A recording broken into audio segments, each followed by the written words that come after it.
kanalıma hoş geldiniz. Ben Ramazan Usta. Arnavut ciğer nasıl yapılır?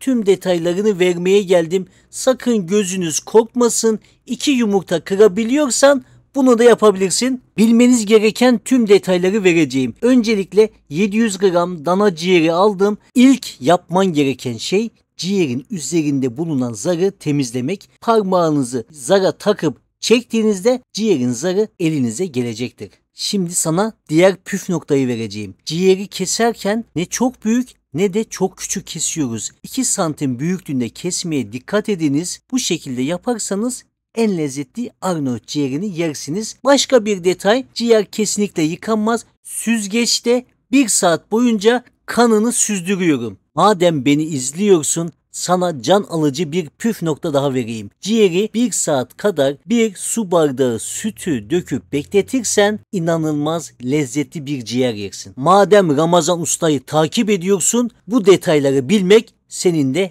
en doğal hakkın diyorum. Kapağını kapatıyorum ve patates aşamasına geçiyorum. Patatesleri de küp küp olacak şekilde kesiyoruz. Patatesi ciğerden daha küçük kesmeye dikkat edin. Burası çok önemli. Sunum aşamasında daha şık bir görüntü olacak. Patatesler suda beklerken 1 adet soğanı kesiyoruz. Piyazlık olarak keselim, tabakta bekletelim, acı suyu çıksın. Videonun son aşamasında soğan detayına geleceğim tekrardan. Patates kızartma detayına geçiyorum. Patatesleri suyundan süzüyoruz.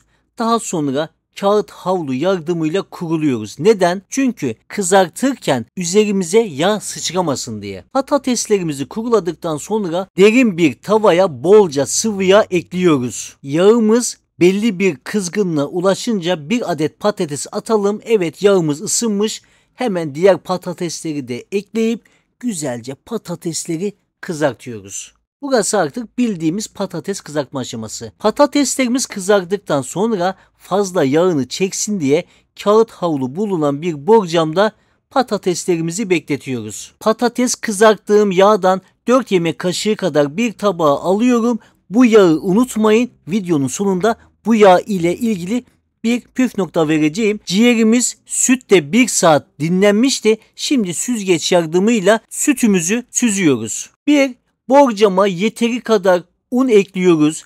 Unun içine 1 çay kaşığı kadar karbonat ekleyelim. 1 çay kaşığı karbonat deyip geçmeyin. Bu karbonat var ya, ciğer pişince dışı çıtır çıtır, içi de yumuşacık olmasını sağlar. Ciğerleri bu şekilde bolca unlayalım. Ciğerlerin her tarafına un gelmesini sağlayalım. Ciğeri unun içinde fazla bekletmeyelim. Yoksa çamur gibi olur. Hemen fazla ununu eleyip kızartma işlemine başlıyoruz. Patatesleri kızarttığımız yağda ciğeri de kızartabilirsiniz. Yağımız iyice ısınınca ciğerlerden bir parça alıp kızartmaya başlıyoruz. Şöyle karıştıra karıştıra kızartalım. Ciğer 3 dakika ya da 4 dakika içinde pişiyor. Çok fazla pişirmeyin, ciğerimizi yakarsınız. Pişen ciğerlerin fazla yağını süzüp bir borcama alıyoruz. Kalan ciğerleri de tekrardan ununu eleyip aynı yağda kızartmaya devam ediyoruz. Aynı şekilde kızartıyoruz. Tüm ciğerlerimiz kızardıktan sonra borcama aldım. Şimdi daha önce kızarttığım patatesleri ciğerlerimle buluşturuyorum. Baharat olarak 1 tatlı kaşığı tuz atıyorum. Sizler isterseniz artırıp ya da azaltabilirsiniz. 1 tatlı kaşığı karabiber, 1 tatlı kaşığı kırmızı tatlı toz biber. Toz biber ciğere çok yakışıyor.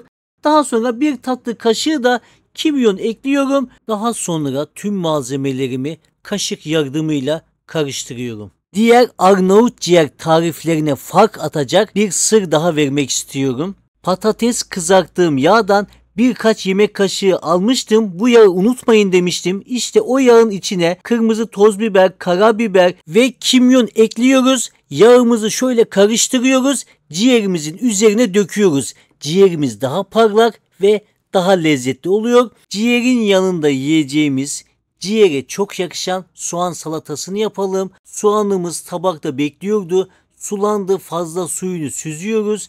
Bir borcama alıyoruz. Daha sonra 10-15 dal kadar maydanozu ince ince kıyıyoruz. Soğanlarımızın üzerine ekliyoruz. Lezzetine lezzet katmak için üzerine çok az tuz ekliyorum. Daha sonra bir tatlı kaşığı kadar sumağı ekliyorum. Sumak soğana çok ama çok lezzet veriyor. Elimle ovuyorum. Arkadaşlar, ciğerimizin son halini sizlerle paylaşmak istiyorum. Şöyle domates de kestim yanına. Ciğerimiz muhteşem görünmüyor mu? Evet, haklısınız. Ciğerimiz muhteşem görünüyor. Fakat bu ciğeri pişirirken çıkan bulaşığı da bir görseniz. Kamera arkasını sizlere göstermek istedim. Bu kadar bulaşık çıktı. Hepsini tek tek yıkadım. Ocağımı sildim. Video çekmek, tarif vermek çok ama çok emek istiyor ama işimi severek yapıyorum. Sizlerden gelen güzel bir yorum bütün yorgunluğumuzu alıyor ve bizi çok ama çok mutlu ediyor. Arkadaşlar, bir videomuzun daha sonuna geldik. Eğer videomuzu beğendiyseniz beğenmeyi, yorum yapmayı, hala abone değilseniz kanalımıza abone olmayı unutmayınız. Yeni videolarda görüşmek dileğiyle, ailenizle, sevdiklerinizle mutlu kalın, sağlıklı kalın, hoşça kalın. Ramazan Ustam kanalında kalın. Bu hafta da bizden bu kadar. Eyvallah, Allah'a emanet olun. Hoşça kalın.